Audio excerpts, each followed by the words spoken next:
All right, welcome back. North American College Championship round number 19, live from Seattle, Washington. I'm Evans Clinchie, joined by Matt Canick, and now a special guest, our second co-commentator, Jesse Matthews. Jesse, welcome. Hello, everybody. Nice to be here. If you guys remember last year's World Cup in Naperville, Illinois, Jesse and I did all 31 rounds of that together, so we are very well experienced calling Scalable games together. So we're doing a little three-man booth here with me, Jesse, and Matt for the next couple rounds. And coming up first, we're going to have John O'Loughlin versus Peter Armstrong. Fun matchup here. Matt, what do you think?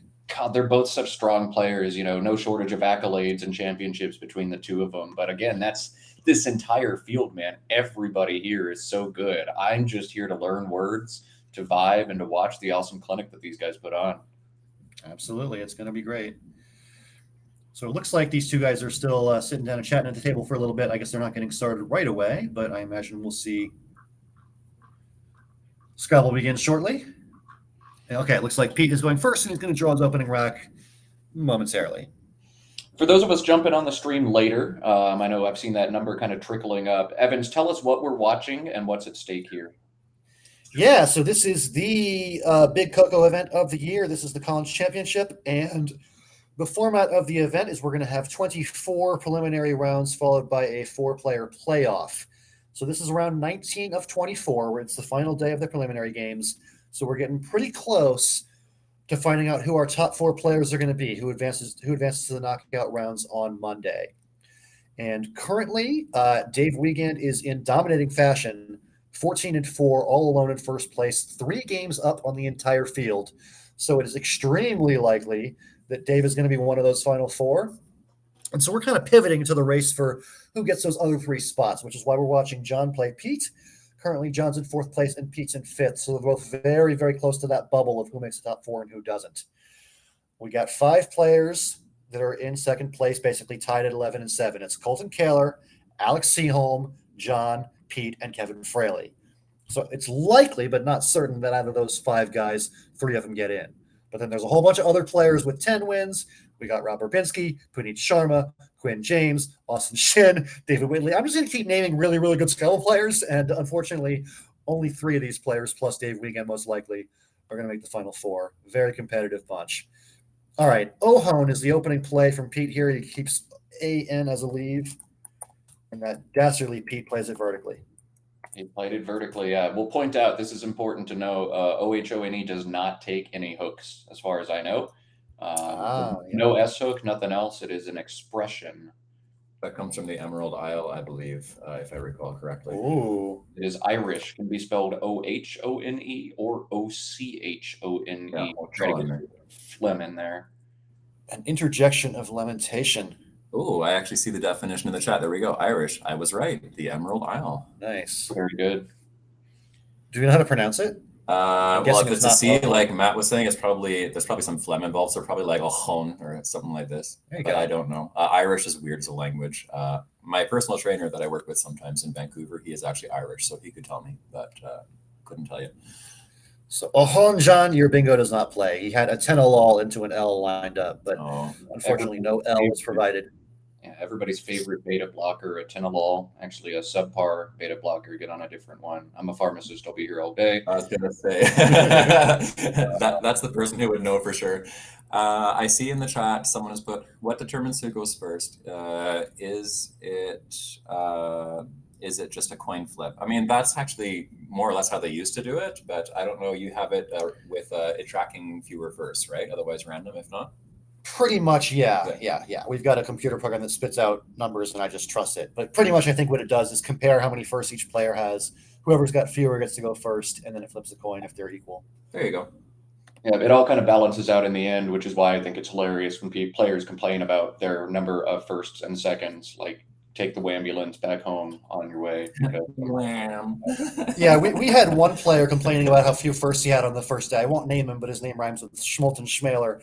And Schmolten was like, I've had 3 seconds in a row. This is terrible. And I'm like, dude, you're going to get more firsts tomorrow. You'll be fine. He proceeds to have 2 firsts in a row, both on stream, and win both of them in rounds 9 and 10. So it's like that's variance. Right? So it's like, this will work out in the long run. You'll be fine. All right, we'll do some Scrabble analysis. That's what we're here for. I do not like the play John's making too much. Eidolon is a great overlap, some good board vision, but I think a more solid option was Aloo, A-L-O-O, with 4 overlaps, A-H-L-O, O-N, and O-E. I think that's a great defensive option with a good leave. But John, last game, we saw him score a lot of points and hold OU. Again, he's taking the points and holding just an O here. This is a volatile leave. He's going to need a good pull to make this pay off. And so far, not a good start. ENT would have been a much more stable leave and would have kept him out of this situation. But you take your chances, you take your points now, and sometimes it works out. You could still bingo an N and a T, N and a W. Okay, not quite, but maybe he's trying to control the board so that the only bingos possible are 9s because he thinks he knows the 9s better than Pete and wants to flex on him. Just an idea. I don't know. I think he's probably just getting points. There's also that possibility, I suppose. Ooh, hello, Dings, Alex. That is so kind of you. When did you start watching the international Scrabble streams? My first broadcast was in Prague, for those who don't know. That was in 2013. And then did quite a bit since then. And now, whenever I have time, I like to jump in at random and join the current generation of commentators. I've heard great things about Matt's commentary. This is my first time joining in on some Matt's, and Evans, of course, I've done lots with before. Yeah, something must have been lost in translation there because I'm terrible at this, but thank you for enduring and trying the compliment. Yeah, people keep telling me that you don't suck, and I'm like, are we talking about the same Matt Canick? That guy, really? I'm very confused by this. But I'm sure they're confusing me with my brother, Chris Canick. That guy maybe does some stuff, but yeah. Anyway, in any case, Peter's got a terrible rack, which is probably why I don't want to offer analysis here. Some positions just hurt your soul, and this is one of them. You have a bad rack, you have no scoring options, and every option that does score leaves terrible letters on your rack. You just can't win in this situation. Best play here has to be B-E-A-U, making T-O-E, aha, and L-O-U. Evans, do you agree? I guess so. I can't think of anything better. So yeah, sure. Double eyes Bonia and Neb opening up a massive hotspot for the double letters score at age 12. I'm just kidding. That's a terrible idea. Don't do that. Yeah, I don't know, man. This is a very hard turn. It looks like Pete is lining up Nib on his rack, N-I-B. I don't know where that goes or where he would want that lead or God. Just not fun. Slam this board shut. Everybody just stack your words vertically. It's not a fun turn. Not at all. John has drawn only slightly better than Pete, so it's not like he's going to blow him away. All right, Pete exchanges. Oh, whoa. Okay, that is not what I thought was going to happen here. Wow. Yeah, huh. And he's holding AEN on top of it. That's interesting. So 2 very unique plays. Eidolon, I think, is a play very few people would have made in that situation. And then the exchange, I think, rather aggressive. You know, BEAU is 21, holds IIN. There's not a 21-point delta between the leave of A&E and the leave of IIN. But, you know, Peter and John are great players, and I'm just a dude sitting at home in my basketball shorts. So I will defer to their wisdom here. Definitely plays we wouldn't have seen other players make. And that's kind of the beauty of this game is so many positions people treat exactly the same and would all make the same play. And yet so many positions people bring different stuff and different styles to. Yeah, I do think that play kind of fits Pete's style. He very much likes to go for the bingo. He has kind of a, I think CBB in chat mentioned, a kind of a variance-heavy strategy where sometimes he fishes for a bingo and gets it. Sometimes he fishes for a bingo and has to have some 0 turns or some turns of 8 points. And so he has a lot of variance in his scores. Then with that knowledge of Pete's style, I think I like the play of Eidolon a little bit more. That keeps things a little bit tighter long term. Interesting, yeah. Meanwhile, John is very close to a 9-letter bingo of Wabin Toe. He has Wabin 2. Yeah, I see. Did somebody in chat say that? I thought I found noticed myself. that John had, Nibiu, Wabin backwards, because I believe that's one of his nicknames that he uses online. Jings Alex says, I think it was the Alchemist Cup. Ooh, was that like the King of the Hill every round that we had in Johor? I believe that was 2016. That's a while ago. We'll get the chat banter going back, but always good to see a Jesse Matthews fan. There's many of those out there. John's got to play Bowie, right? Just got to figure out where to play it, to the E or with the 3 overlaps. Lob, Ono, and New also an option. Hard to turn down 27 points. But he's going to. Oh, really? Wow, look at that. Yep, 20 points instead. I guess you don't want to bring the I and the E out there. Interesting. So both players making some interesting choices, not necessarily bad choices, just not what I would have gone with. These are all kind of small stylistic differences. Yeah, and I'm not very familiar with the play of either of these guys, except to know that they're incredibly talented. But these are definitely some curious decisions we're seeing. Both players showing off their style. Ooh, and this is another one, man. You can put the E on the end of this word for 7 extra points, and Peter foregoing it to keep the E with his RN. I hate it, but, we've seen his style, so that's what he's going to do. Yeah, I might have taken that 7 extra points. Interesting that both players are kind of sacrificing a little bit of immediate point value for other considerations. It looks like it's going to work out pretty well for Pete. Is it? Pete has drawn a 9-letter bingo through ON. Non-direct, right? Is that a word? Non-credit is the word, yeah. Non-credit is a word, and non-direct. And there's 2 different ons. You can play non-credit in 2 different spots. And both of these guys, actually, not just Pete, but John as well, are very strong in their word knowledge, even with the longer stuff like 9s. I think I would give both of them the credit that they would be able to find non-credit. You, Matt, I would give all the non-credit. Oh, I would play non-direct and lose a turn. Exactly. CUIF has to be the play here once John takes his time and correctly realizes he has no bingos with those 4 different floaters, 5 different 2-letter chunks to play through in the middle, plus the BA and the ON, man. Like, you're going to take your time and look, non-music type stuff, but we know it's not there. We've got the computers. CUIF is, I think, easily his top option once he realizes there's no bingos available. Yeah, I'd say that's fair. John, of course, needs an S for meniscus. That would be cool, but no S available, unfortunately. Well, isn't meniscus the single of meniscus? Meniscu? Meniscu, yeah. I'm Meniscus. totally kidding, of course. Menisci would be the plural. Yes. Looks like Pete almost has non-credit lined up on his rack. He just needs to switch around a couple of letters. There he goes. He's switching around some letters.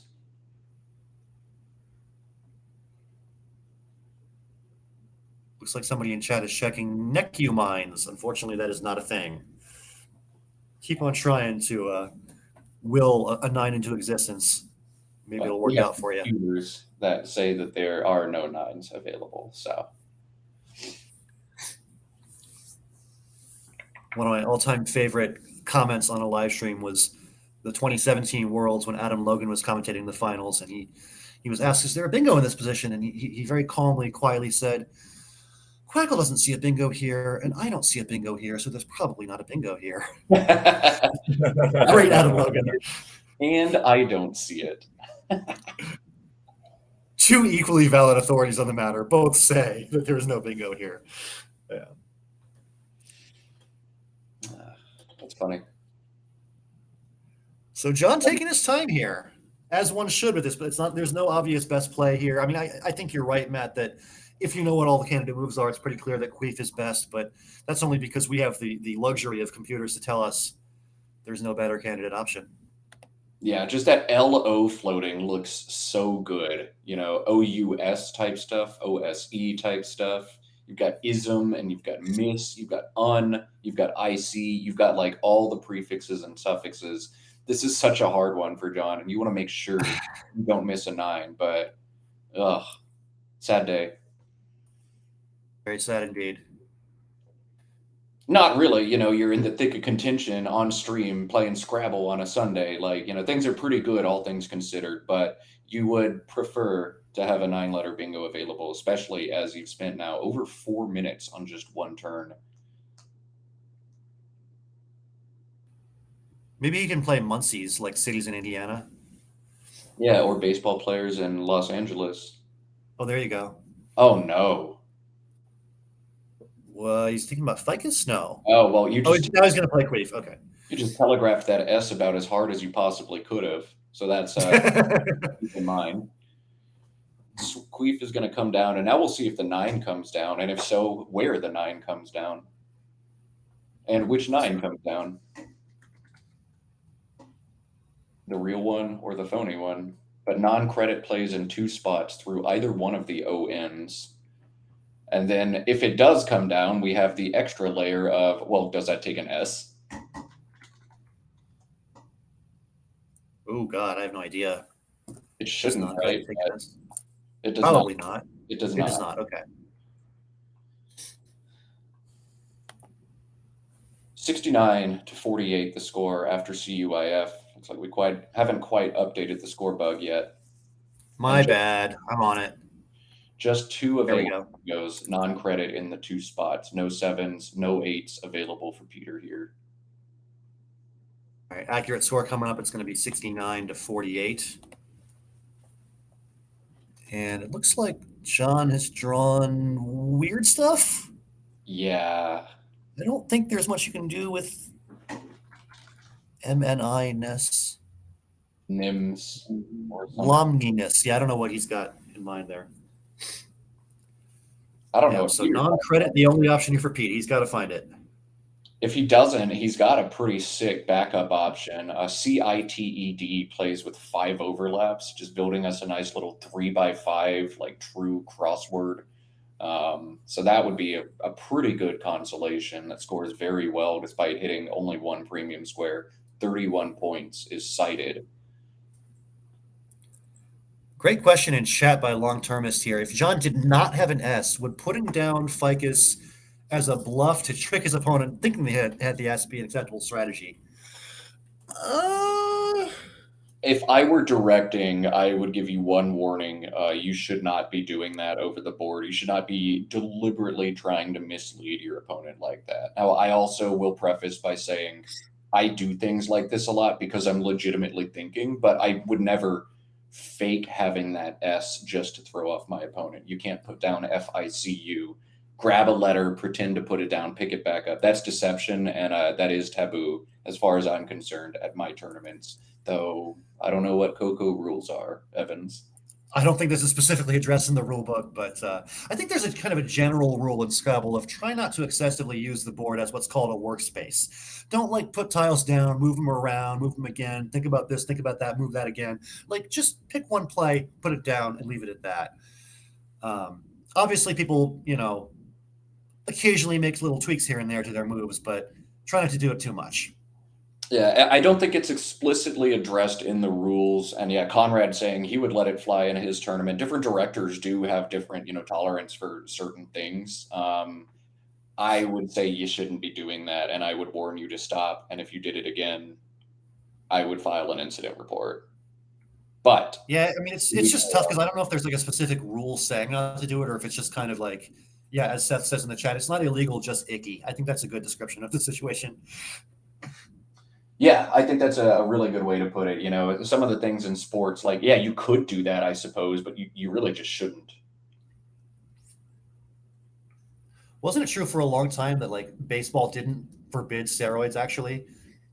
Yeah. Like it was just kind of like generally known that it was bad, don't do that, but the rules didn't actually mention it. Like it's kind of like there's a lot of gray. I mean, in Scrabble etiquette and in Scrabble culture as well, like, if we're truly playing to win and we want to open up the psychological mind games, fine. But then we should explicitly say that stuff is fine and you can do it. Otherwise, those scummy enough to do it are the only ones who will do it. It's not a dissimilar situation to deliberately playing phonies in a game where you're up by 250 on a weak opponent. Like, can you do it? Sure. Is it illegal? No. Should you do it? Like, probably not. You're playing against another human being right now, and they have feelings and thoughts. And, I would never do it, but certain people will do it, and they'll rack up additional spread, and that might be the difference in the tournament. Again, not illegal. I find it to be icky. That's me and my 2 cents, and other people will have no issues playing phonies on you. I will phony people on purpose. Don't get me wrong. I won't do it when I'm 50. Meanwhile, in the actual Scrabble game, Pete is really taking his time here. I wonder if he's thinking about those nines. I definitely know Pete to be somebody who has studied the nines quite a bit. It is very possible that he's seen this rack before and thought to himself, I'm not sure. Is it non-credit? Is it non-direct? Is it both? It is hard to know this one really well, even if you have studied it. I think I myself have guessed non-direct quite a few times. And the 9-letter words are a thing that, a lot of players don't study, or maybe they'll flashcard them once just to kind of expose themselves and see some stuff. But clearly, like, a top player will anagram this rack into, it's probably non-credit or non-direct. Maybe players will remember, I've seen this set and I know there's one in here and I don't remember which one it is. And then you put your head, surrender Cobra on your head, exactly as Peter's done here. Brain has to be exploding.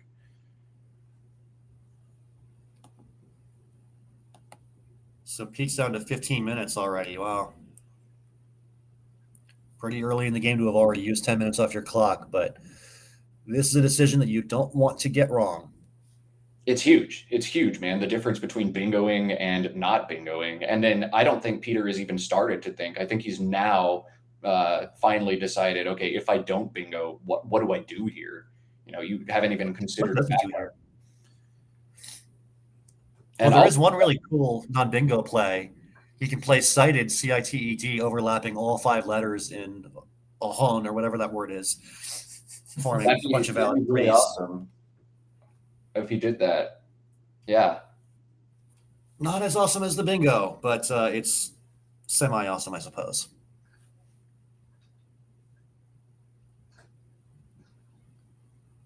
Wow, there's some really vociferous debating in the chat still about this ethical or unethical move of implying the yes.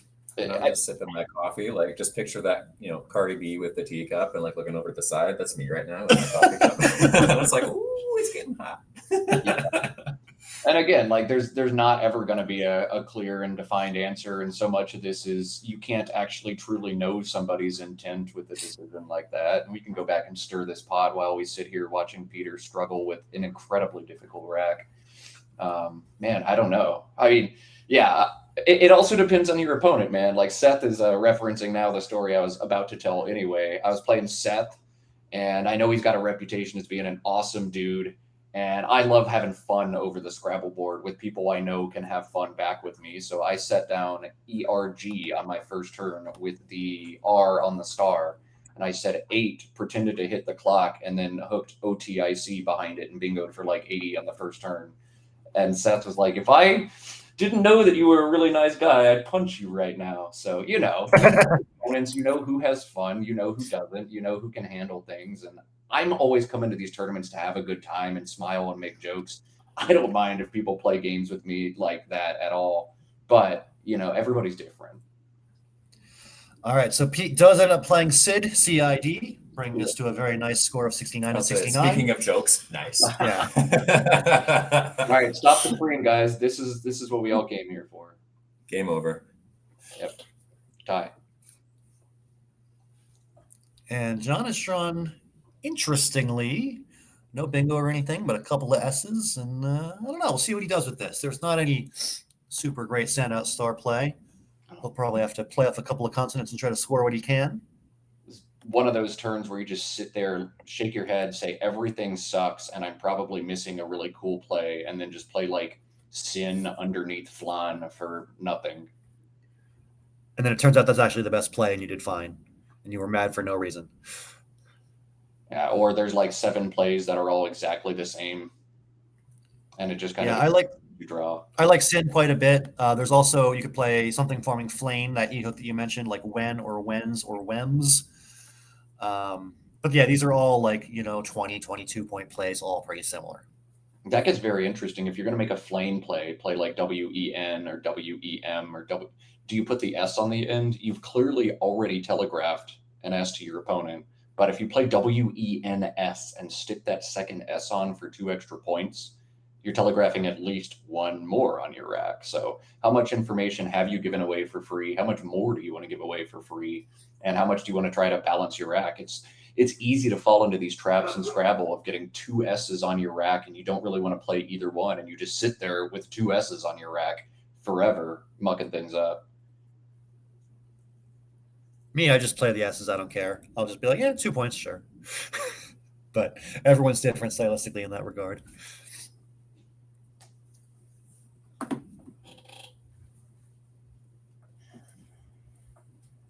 So Pete, after playing off CID, looks like he's drawn no bingo at the moment. We need like a K for keynoter. Anything else you can play there? You're asking the wrong. Keynoter. No, I'm asking Ziziva. I wasn't talking to you, Matt. Gosh. Okay, yeah. He wasn't talking to me either, to be fair. This is going to be a crazy game, though. Both players already halfway down on their clocks, and we've only got 69 points on the board for each. If this comes down to an end game, we're going to see blunders for sure, likely on both sides. That kind of time pressure, you can't play it right. One other thing I want to say about the shape of this board, that C in the top left corner is so dangerous. C is a great tile to start bingos with. The thickest section of the dictionary is the S section, but the second thickest section is the C section.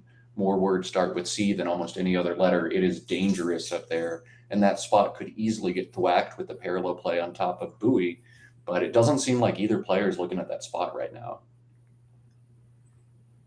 Yeah, neither one of them's got anything there yet, but certainly in the future you should look for that. Looks like John has put down the letters NIM on the left side of his rack. I'm wondering what he's looking at there. Not sure where he can play NIM. I don't know. Yeah, tough spot for John. The rack looks really promising. You might think there's some kind of really cool play available, but there's just really not anything super exciting. You're gonna end up scoring 20 or 22 most likely. And just kind of try to draw something for next turn. Yeah, the plays John has made to make this game very tough tactically have been great. Edelon and Bowie both made this board like very weird and made the decisions to make made the decisions players have to make quite hard. But now he's dealing with his own mess as he's got to make the hard decisions too. This is interesting. None. Keeping a leave of IMNSS. We'll see how it works out for him. I don't know. It's certainly can go well, but he needs to have the right draw. Yeah, that is a bold strategy, Cotton. Exactly. That was the line I was trying to come up with.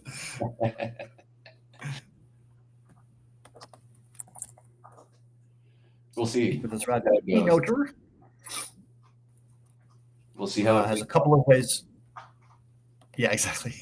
Oh, Pete's got a couple of ways to use that flame hook. He could do something like way, W-E-Y, or towery for a longer word through that W. Ooh, Towery's awesome. After that none play, I am so desperate to knock that C out. I do not want a 90-pointer coming down from the C, and my opponent is clearly pretty close to bingo range. So Towery is a must spot in my book, but he's going to play underneath Oyer, keep the board dynamic for bingos with a good leave.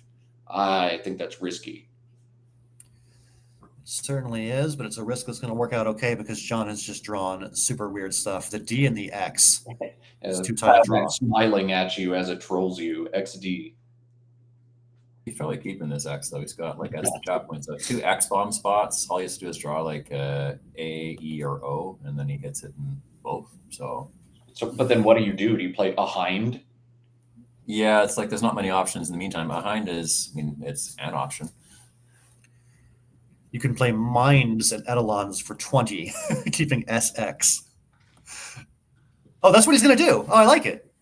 It's another X spot. He's opening up X or something. Nice. Now this is juicy. Oh, that's really cool. This is juicy. I like it. That's wonderful. I love it. We'll see what he draws. This is a really suspenseful 5 plucks out of the tile bag here.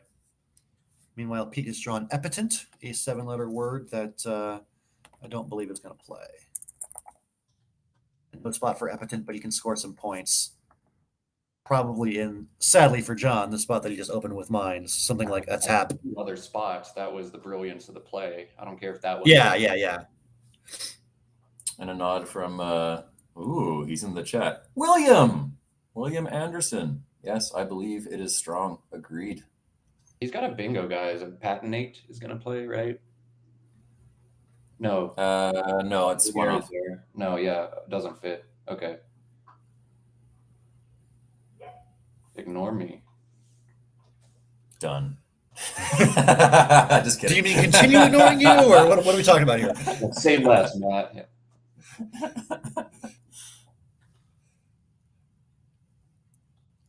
Yeah, so Pete did see the word epithet, but he recognizes it. It's not going to play, and it looks like he's got the correct play of a tap lined up on his rack now. Yeah, it's got to be that. Yeah, 38 points, best score by far. ENT is a solid leave. Not opening up anything for your opponent. It just does everything you want it to do. Everything you want it to do. Keep the best leave you can. Yeah. Great play. Hasn't played it yet, though. He's still thinking. Take your time. Make sure you don't miss any bingos. You'd hate to do that. Wonder if Pete realizes that Scobble's played with a clock and that clock runs out of time. I don't know if he knows this. I mean, to be fair, it's like John needs to also pay. That's fair. I found that when my opponent plays slow, that can cause me to start to play slow too. And if my opponent rushes things, it starts to make me rush. I think that's what makes like Joey Kravchik someone's kryptonite, because he plays so quickly that he just induces errors because you feel like you need to rush to keep up with him. All right, so John has Fitch's wish of literally any vowel. Imagine that. And looks like he's going to play axe. He's got multiple spots in which to do it. He can play axe above Bowie for 55 or axe forming locks for 51. Take your pick. Yeah. I like 55 points more than 51. How about you, Matt? Which one of those numbers is bigger? You're the analyst. You got to tell. I'm just the play-by-play guy. You tell me. You got me on to be an analyst? What a moron, man. What kind of organization are you running? No, I love blocking the C here as well. No brainer for John. Yeah. And Peter's got an umpteen options out of this wreck. He's got Puneet Blank. Puneet Blank. Shout out to one of my favorite CSW guys, Puneet Sharma. Is he here today? And Puneet's sitting right behind him. He is downstairs today. Right above Pete's head, you see Puneet. That's amazing.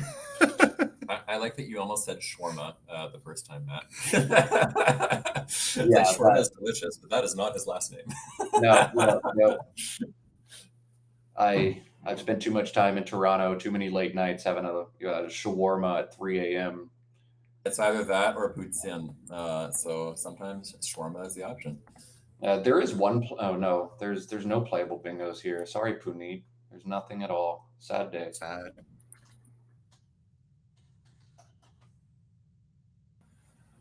Puneet continues. You think he'd have like umpteen bingos, but he has 0.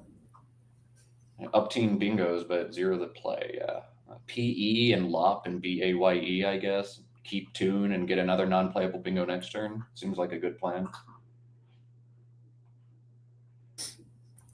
But it is important to point out after a play of PE, you do hold the T. None takes a back T. And so your bingo prone leave actually does have a sneaky line on this board. And maybe something nice happens and you draw bingo down from or through the A in a tap. So I think you just have to score 30 here. Score as much as you can while keeping a good leave. PE clearing away has to be the play. But you got to make sure you don't miss a bingo here. Yeah, unfortunately, it takes a lot of time to confirm that, and Pete does not have a lot of time to spare. Someone just got to. I bet you he's. Yeah. One of these players needs to start putting time pressure on the other two. I feel like John is the more likely one to do that. I don't know these guys at all or their approach. I don't know that I've actually played either one in a tournament, but do they have experience playing Blitz at all or Fast Scrabble? Do we know? Yes, they both very much do. I think John is somebody who I've seen more frequently turn up the pressure on his opponent in that regard. Pete more kind of plays at his own pace. But yeah, I've definitely seen John in certain scenarios speed up against certain opponents. But in this game, he's being just as slow as Pete is. So All right. All So right, PE is the play. reluctantly pulls the trigger. We know it's a great play. We know it's clearly best, but you get in your own head. Did I miss something? Did I have something? And now, John, another big decision to make. He's got some good options, but looks like he's going to have to open this board up with almost any of them. THIG, AMI, and Pig jumps out as the equity play, but opens up a big S hook. He does have the S, so maybe he likes that. GHI keeps a more stable leave in the same spot if you want to keep that T to stabilize, but Fig for 27 looks pretty solid to me. Yeah, absolutely. Looks like a good play. Very tight game here. The time pressure is really going to get to these players when it's a close game, a closed board, lots of scary stuff in the pool, both blanks. This is going to be a really hard game to play under time pressure, and they're both going to be in it. Yep, and it looks like Peter's going to get that bingo down. As we said, he's got the Nunette hook available in ONET, and he's got a number of bingos that play there for 63 points. Trounce, tourney, and tenors. So he's got to decide now, how much time can I waste on this turn? Which bingo should I play? Each brings something to the table that is bad. Trounce and tourney give up back hooks in a wide open quadrant of the board in a game that you've just taken a lead in. And tenors exposes an S, which is an extremely friendly tile to bingo from or to or through. So all of these bingos suck for different reasons, but it's all that he's got available, and he's just going to have to pick one pretty quickly as his time continues to tick, tick, tick away. Yeah, oftentimes when you play a bingo, you're going to open up something for your opponent. It's very hard to play a board closing bingo in a lot of situations. You're swinging open 7 fresh new tiles, and you can't prevent everything. And he's got to be looking for nines once again through the disconnected AT. If you've got a bingo that plays there, it's going to be your highest scoring and most defensive option. You'd love to have it if it exists, but man, 6 seconds, you got over half the tiles still to be played. This is not good for Peter.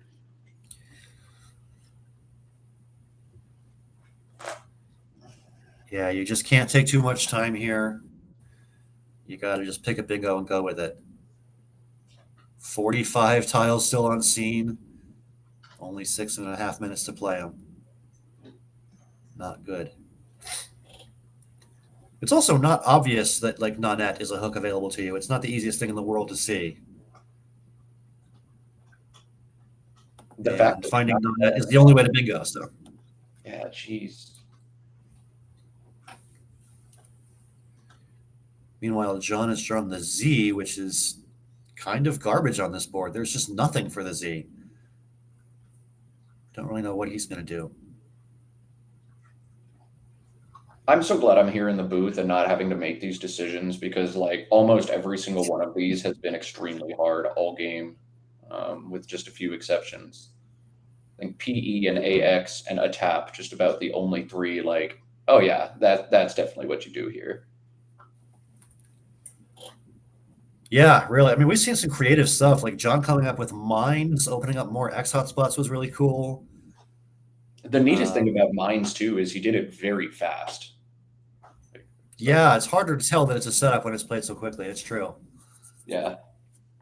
It just kind of feels like I have 6 consonants and I'm bailing out of the rack, but that sneaky X. It's impressive that he got it down so fast. All right. And Pete does have tenors. All right. He's got to be happy he blocked that C at the end of the day once he sees this go down. Ooh, very true. Yep.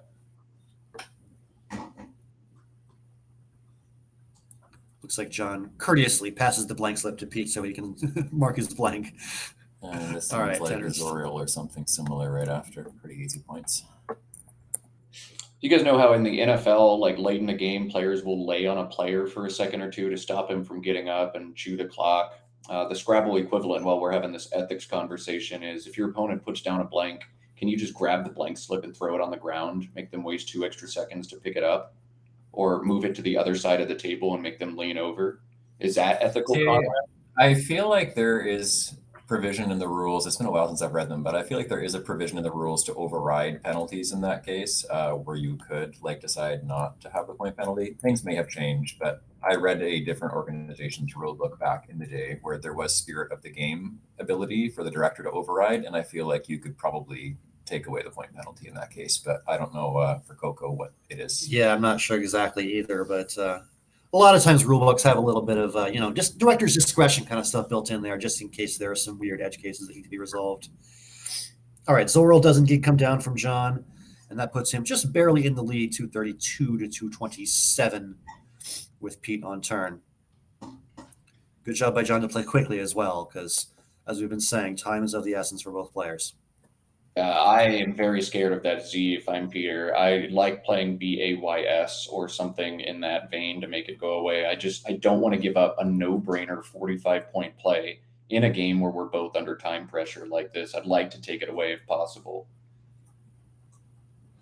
Ooh, John has drawn a bingo through that L. He's got Aurelia's lined up on his rack. Wow. So he's definitely going to hope that that is not blocked. How could it be? I don't think it will be. Yeah, not a lot of ways for Pete to go in that area. I mean, it could be blocked, but there's not a good play to block it unless you want to play Li and Ivy for some nutso reason. Yeah. I think Trilby looks to be a very solid play if you're not playing BAYS. The big question is, how scared am I of the Zoril's hook, the Nonet's hook, versus how scared am I of getting hit from the Z? Trilby turns over 5 tiles. S's are huge now in this game. That blank also huge now. So that's a case for Trilby.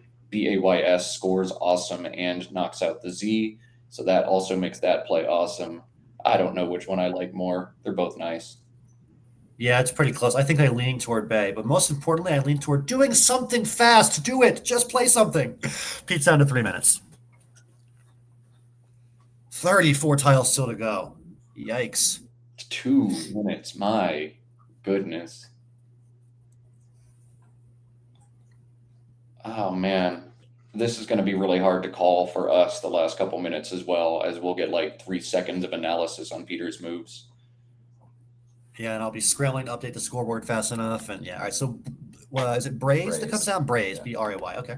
All right. That's actually a great decision by Peter. Great bag awareness. Still 3 unseen R's to him. He doesn't want to get caught up in a bunch of R trouble. So he opts to play Braze instead of Blaze or Baze. And I think that's a good decision for him. And he's going to be rewarded with a blank and some hot garbage. Exactly. So Pete's non-bingo scores 34 and John's bingo scores only 60. So despite bingoing, John didn't gain that much ground. It's only a 31-point game now. Pete on turn down by 31, and he does have some point scoring stuff to work with. So does John. Oh my goodness. So what do you do here then? Quirks is 54 burning the blank right now, puts you up by 20. But the board's got quite a bit of dynamicness to it. Really, I feel like after Quirks, the game comes to a race to the S. Who gets non-ets, you win.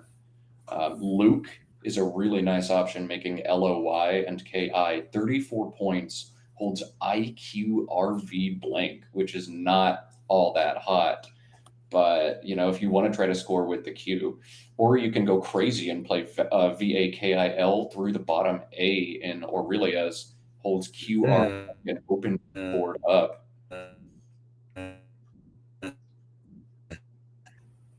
I think part of the why Quackle might like Luke as well, besides it scoring well, is a quiver is a non-zero draw with the E's and A's in the bag, I believe, assuming the board stays the way it is. So it probably likes that. I'm also looking at what can I draw down from the T, like Tokay or Tokes or something, Took, but I'm not seeing much that can be drawn with this pool and with this rack. Yeah, a lot of the words like torque or something don't quite hit the Q on the double. Yeah, non-concerns. A lot of people in the chat saying just play Quirks and play it fast. Turn over a lot of tiles. Don't waste any time off your clock. Oh, he plays Luke. That's very interesting. He could draw a word like quiver or something. If you draw that this S, is going to be interesting. You draw that S, you just fish for quivers for the rest of the game and eventually crush it. What's he drawn? Give it that E. Ooh, it's a G. Oh, you don't want the G. Man, we keep seeing this. A G just falls on someone's rack when they're trying to bingo. G is such a terrible tile in Scrabble. Oh my God. I would love if Peter played Zag next turn. Oh no, it's going to get blocked. Yeah, that would have been great. Oh, we could fish for quivers for 100 bazillion points. Yeah. Wow. Yep. I think we're just going to see him fish for quivers for a little bit now. I don't know what else you do here, and you got no time left. can't play QI, can you? Oh, I you don't guys do. think so. Maybe you can. I mean, you're down by 42 now. The score's updating. It's going to be 337 to 295. This is the last I in the game, so that's basically the only way you're getting rid of the Q at this point. No U's unseen. The last I, you've got to play it. I think you're going to get Q stuck. Or I think the other thing you could have done, maybe with more time to think, is just throw the Q back. It's going to be such a Trojan horse to whoever pulls it. Maybe an exchange Q there made some sense, but we saw QI come down. We saw it come down fast, which was important. Peter's at 18 seconds. He's going to go over time, but we'll see how bad that penalty hurts him. I think maybe Pete's logic is he needs to bingo because he's going to lose 10 or 20 points. So like he needs to have a bigger point cushion. So you might as well fish for the best bingo odds possible. I think so. I mean, that's Pete's style anyway, but it'll be even more so in this situation. And as it's John pointed out in chat, overget is a word. Remoted. Ooh, that is not a thing. Demoter and remoted, both not good. Wow. Whoa. Hasn't hit the clock yet, but he's got it on the board. Looking for that tell. He's hit the clock. Oh, boy. Yikes. All right. It looks like Pete's going to probably stop it, huh?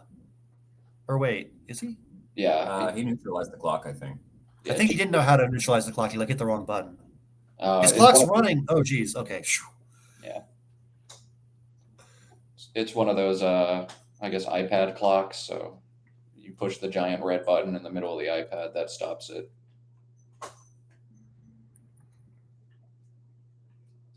Okay. So Pete catches a break as his overget is going to play now. And yeah, there it is. That's the Speed Pete. Speed Pete mode activated. Yep. What a big swing. Wow. Wow. So after the bingo does come down, it's going to be Pete 395, John 337. That's what, a 58-point lead with only one tile in the bag. And importantly, Peter's going to know exactly what that tile is because, well, you know, John's rack. John also has no idea what that tile is because he has no idea what Peter's drawn. 7 new tiles, no inferences to be made. But John's dead. Game's over. Yeah, I was trying to find whether there's any kind of creative fish that could get him back into it, and I think no, there's just not much you can do at this point. Especially given that, as you said, like Pete's going to know what the tile in the bag is, and yeah, there's just nothing that can be done.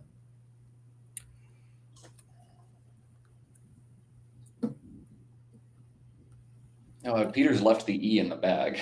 Dang, he drew the worst thing he could have probably. But John's going to spend, I think, every sliver of his time thinking, if this is in the bag and I draw it, what could I set up for myself? How could it be blocked? You know, he's actually got 2 different bingo lines. He's got UTE, he's got non-ets. So actually a one-tile fish that hits both spots, if he draws an S, could be huge. If he fishes the T and draws an S, you know, he's got emeralds in both places. Okay. You know, so to John's perspective, he's going to go through and figure out which tile can I fish that will draw me bingos in both lines. Peter's going to have perfect knowledge of my rack, but is he going to be able to do enough? And at the same time, can he just outrun me? Like a one-tile fish is going to score nothing. My bingo will score pretty well, but he gets a free turn. Also, just want to point out, you were talking about how important it is to block that C in the top left corner. If that were still open, fishing the T would yield co-redeem for the win. Oh my God. As you were saying, 8 starting with the letter C are quite abundant. Yeah, man, we've seen several racks that would have hit that C very hard afterwards, I think. And the tenors rack especially would have been 80 instead of 63.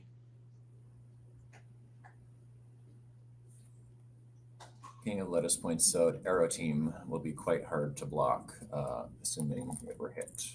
Again, we know that there's an E in the bag. John has no idea, and he's probably going to, you know, the most likely tile for him is an S. That's what I expect to see for here. You always try in these situations to fish for a bingo with as many of the 8 pre-end game possibilities as possible. If you can find like a 4 out of 8 or a 5 out of 8 hit, that's all the better. but this is really tough considering the board and the fact that Pete is going to know what you have. Yeah, I mean, again, non-ets and Ute, you have to find a bingo, or Ute or Uts or something. You have to find a bingo that hits in both spots. So I think you have to assume you're drawing an S here because nothing else gives you two different lines. Right. So fish. Unfortunately for him, he's going to draw an E. Yeah, he's fishing for what? Meteors, emoters. Emoters would play with Ute. This plays with non-ets as well, meteors. So this is the same fish as Emerauds. Hits with an S, misses with everything else. John's got to feel like he's 25% to win this game yet.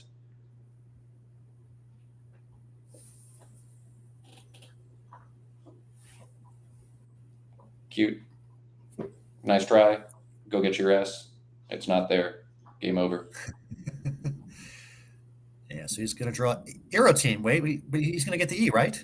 Oh, but Pete's going to block it. Okay. There's only one spot. Yeah, Pete knows his I'm rack. slow. I got there. Yeah, you did get there. Proud of you.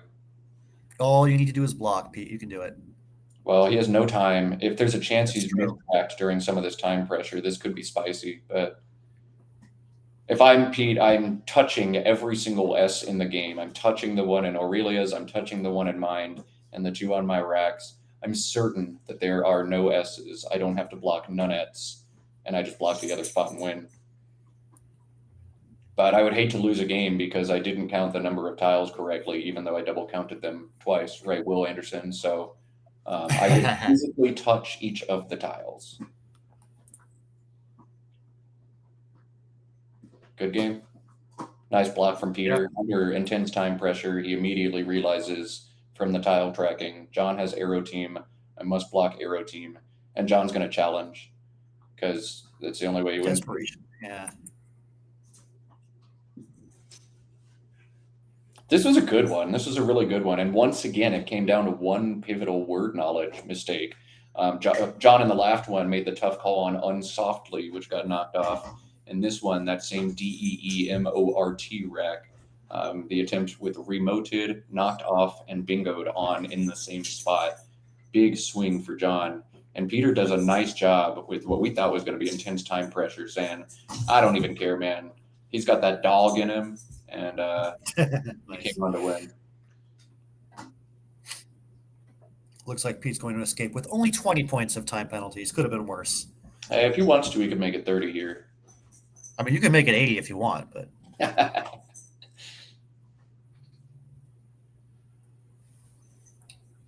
Justin dude. Peter's clock is running, but it should be John's, right? yeah. That's not good. Looks like somebody's intervening to hit the clock. Okay, thank you. Oh, Conrad is okay. Conrad is ahead of us. He's now hearing me scream about this on the delayed stream.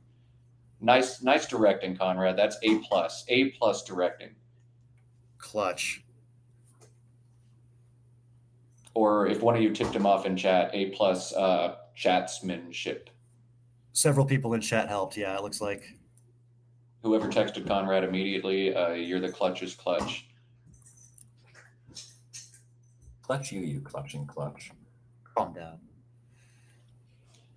All right, as John figures out optimal end game here, this is the North American Collins Championship, or NAC, brought to you by Coco, the Collins Coalition. I'm Matt Canick, joined by Coco, guy who does things, Evans Clinchey, and Jesse Matthews, our surprise guest as well. We have one more game before our lunch break today and 4 more games in the afternoon. So hopefully y'all have a slow Sunday, and you'll be spending it all with us right here on Twitch. Yeah, so about that next round, I was telling you guys that there were a bunch of players tied at 11 wins. It's not only John and Pete here, but 2 others who were ahead of them in the standings in 2nd and 3rd place, Colton Kaler and Alex Seaholm. Well, guess what? Coming up next on table 1, it's Colton Kaler and Alex Seaholm. We're going to watch Colton and Alec go head-to-head. So that's going to be a lot of fun. A lot of playoff seeding implications riding on that game for sure. So it's going to be a dramatic one between those 2 guys coming up. Pacific Northwest. All right, playing out the string here. Looks like Eve is the play from John. Sure, why not? Oh wait, I think I missed some plays. What happened? Metro. Okay. Navs, Metro, Gaw, I don't know, some stuff. All right, Metro. Gaw. I gotcha. All right. So after those plays hit the board, the final score is going to be Peter Armstrong 433, John O'Loughlin 387, minus 20 points. Thank you, Jesse. Peter Armstrong 413, John O'Loughlin 387. So a nice win for Pete, not without some late drama, but he pulls it out. Oh, great game. That was fun to watch. Aurelia's looked like it really swung things in John's direction, but the big pivotal turn, DEEMORT. John won't forget that rack anytime soon. Scrabble asked, does that include the nickel for Savs? Did you add the 5 points for I that? did add the 5 points for Savs. Perfect. I do some things right on occasion. Okay. Not many, but just, some. 7 points shy of the 420 we were hoping he'd finish to after the 69 to 69 intermission, but alas, it was not in the cards. Not this time. Hey, Mitsurugi, good to see you in the chat, and thanks for the props. Hope you're enjoying the live coverage this weekend. Hope everybody out there is enjoying it. This has been a lot of fun. We've had just an absolutely stacked field of competitors throughout the weekend. We've got to watch a lot of great players like Pete and John and Dave Wiegand and Colton. It's been a lot of fun to watch. Hope you guys are enjoying taking in the action as much as we are. And we see Conrad chiming in with his director's decision to decide to intervene on the clock. I 100% agree with that decision by Conrad. That could have been interesting if John just sat there and let the time run down, but clearly an error with the clock running. Good directing from our director crew. Speaking of directors, who's directing this event, Evans? So we've got a 3-person team of me, my wife Jennifer, and Conrad, and we're kind of rotating through different jobs. So basically, in the morning, Conrad directs and I commentate. In the afternoons, other way around, I direct and Conrad commentates. Jennifer's in the playing room most of the time. I believe Chris Lipe is the backup director for when I have to go pee. So that's very important. So we got all the bases covered. We got it all figured out. Always good to have a backup director and a backup director just in case things happen, Yeah. Or bladder happens. But thank you, Evan and Conrad and Jennifer and I guess Chris Light for all the work. Always thank your director, folks. It is so hard to put together a big event like this one, get the stream together, get all the players coordinated. Always thank your director. So big shout out to Evans and the entire Coco team for putting this thing together and bringing y'all 4 days of really awesome Scrabble. Thanks, man. Yeah, it has been really awesome Scrabble indeed. We can do a little bit of an update on that awesome Scrabble if I can pull up the standings. Looks like Dave Wiegand won again in round 19. Imagine that. Of course he did. Dave put up a 467 on Alec. So Dave improved to 15-4 through 19 rounds. Kevin Fraley is 12-7, and then we got a bunch of 11s, including Colton, Rob, Alec, and John. So really packed race for second place behind Dave Wiegand, who is light years ahead of the field in first. But as we've been saying, this is a cut to a top 4 playoff format. So all that matters is finishing in the top 4. It looks pretty obvious that Dave Wiegand is going to, and it is a wide open race for the other 3 spots. The number of people who are between 10 and 12 wins right now is ridiculous. It's like half the field. The following people have either 10, 11, or 12 wins. Kevin Fraley, Colton Kaler, Rob Rubinski, Alex Seaholm, John O'Loughlin, Peter Armstrong, Austin Shin, Chris Grubb, Puneet Sharma, Brad Whitmarsh, Quinn James, David Whitley. You got all that? I just named 12 people. So I'm thinking that of those 12, only 3 of them are going to go home happy tonight, which is just brutal. And they're really all great players. So there's a lot of really deserving people who are going to miss out on a playoff spot, unfortunately.